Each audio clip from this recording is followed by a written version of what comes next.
Hi, I'm Lance Campbell. I'm the head strength and conditioning coach at the legendary Cabbagetown Boxing Club, and I also work as a professional cutman in the sport of pro boxing.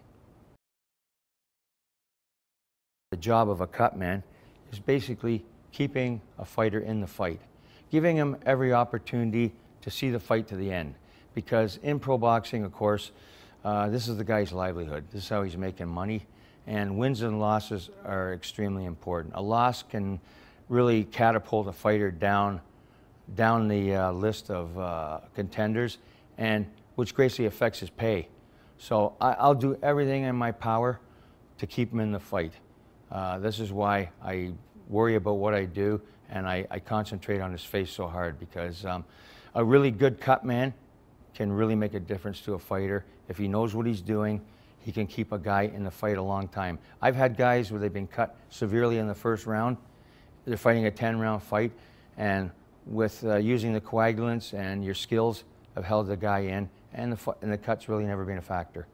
And same with swellings. If you get on swellings quickly, let's face it, the fighter's eyesight and seeing in the fight is the most important. If his eyes are closed, he's virtually useless.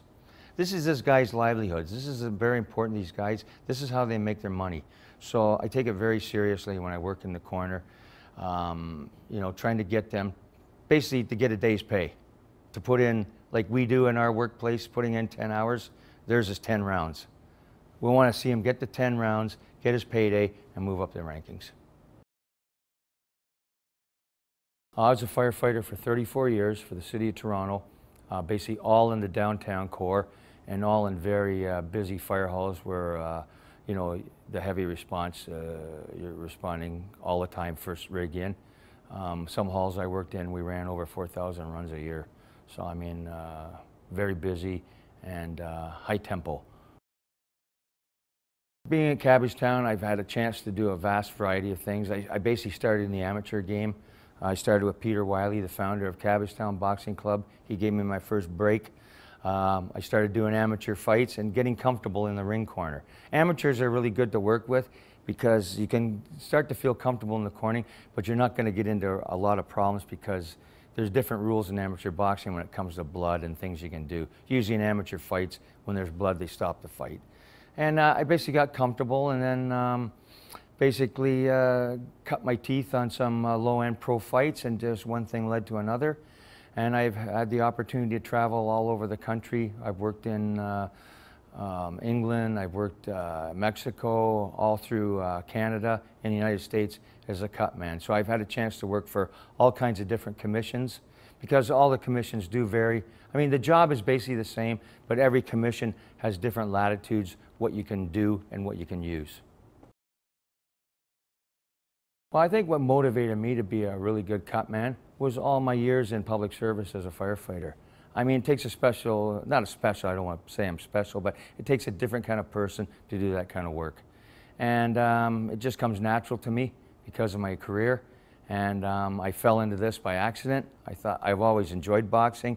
I was always interested in cutmen, and when I came to Cabbagetown, I got the opportunity to try my hand at it. And it's basically just it's something in your character where you like to make sure that you're taking care of people in a high-stress environment. I think the thing that makes a good cutman is, first of all, being calm in the corner. You have to really remove everything from your psyche. You have to basically not notice the crowd, not notice anything that's going on in the ring. You're basically focusing on your fighter's face. And then, of course, knowing how blood works, how swellings work, and understanding how blood moves so you can best stop a cut. And like I say, having practiced and knowing which implements work the best. And having something for every type of thing that you can come up against. I mean, there's no cut is the same. They're always different, they're always in a different place, and they're all dangerous. Well, basically, to be an efficient cutman takes a lot of time, a lot of practice, a lot of trying things on yourself. I mean, and I watch hundreds and hundreds of fights and study. I don't watch the fighters, I basically study the cutmen. I watch what they do, good or bad, what's good, what I like, what I don't like, some things I take from it, and then maybe some of the things I see I modify. Most cutmen are very inventive. They modify things to their own needs. And a lot of my stuff that I have is unique to me.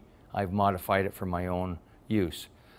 Basically just studying and talking to experienced cut guys. A lot of guys are very secretive about the business. They won't tell you much. But I observe when I go to fights, I observe what other guys are doing in the back room, and just seeing if there's anything different. But trying to be unique, try to be ahead of the game, and you know, being different and unique, and because that's what's going to get you work in the long run. When people see that you're maybe different than the average guy, that you have something a little bit better. When you're a cut man, you have to basically consider trauma to the face. That's basically, it's trauma. And so you're doing anything from swellings to serious cuts to large hematomas to broken noses, ruptured blood vessels. It could be a litany of things, right? And so you must make sure that you have all the implements at your fingertips to do it in a time of maybe 45 seconds is all you have to really work. By the time the fighter gets to the stool and by the time the ring official says seconds out, you really only have about 45 seconds. So you have to really be nimble with your hands and have everything at your fingertips. Basically be well organized. Well, I think it's a very easy mix because obviously in the firefighting business, you check your equipment. Your equipment is everything. You check out, make sure it's top notch. Same thing when I'm going into the corner with a fighter. I must be confident in my equipment and know that, you know, this guy's putting his life on the line in professional boxing. I have to be ready to face any crisis and know my equipment is going to work, just like in the fire service. If you get in deep and you find that something is not working, then you're in big trouble. And the same in athletics. I mean, when you're working with a high-end athlete or even an amateur athlete, their safety is imperative that you take care of them. I mean, I take care of amateur athletes the same as I take care of pros. It's just that in the pro game, you can use a few more implements than you can in amateur. The thing with boxing is you have to be very aware of contamination. And I take all the precautions in the world when I'm working with fighters. A lot of the old-time guys didn't wear any protection of latex or anything. I wear the top-of-the-line latex gloves, which I learned how to use through the fire department. Because I'm not only protecting myself, but I'm protecting the fighter because I've got my fingers a lot of times in open wounds. So you have to be very aware. As far as my implements, after every fight card, all my stuff is taken home and sterilized. So every time I finish a fight, my stuff is sterilized and packed by the door because in this business, you never know when you're going to get a call to go. And I want to know every time that my stuff is ready to go. So everything's sterilized.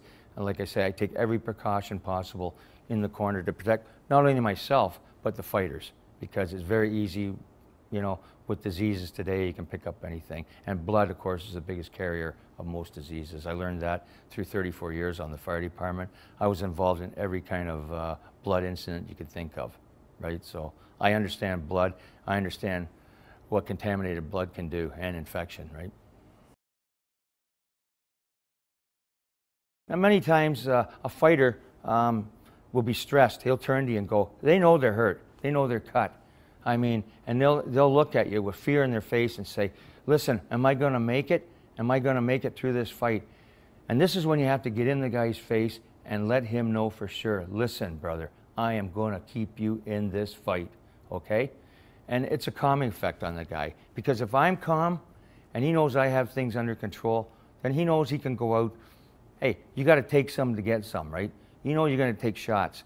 But if he knows this cut man is doing everything he can to keep him in the fight, it's going to help him concentrate on doing his job. So I tell them every time, I will keep you in the fight. Don't worry.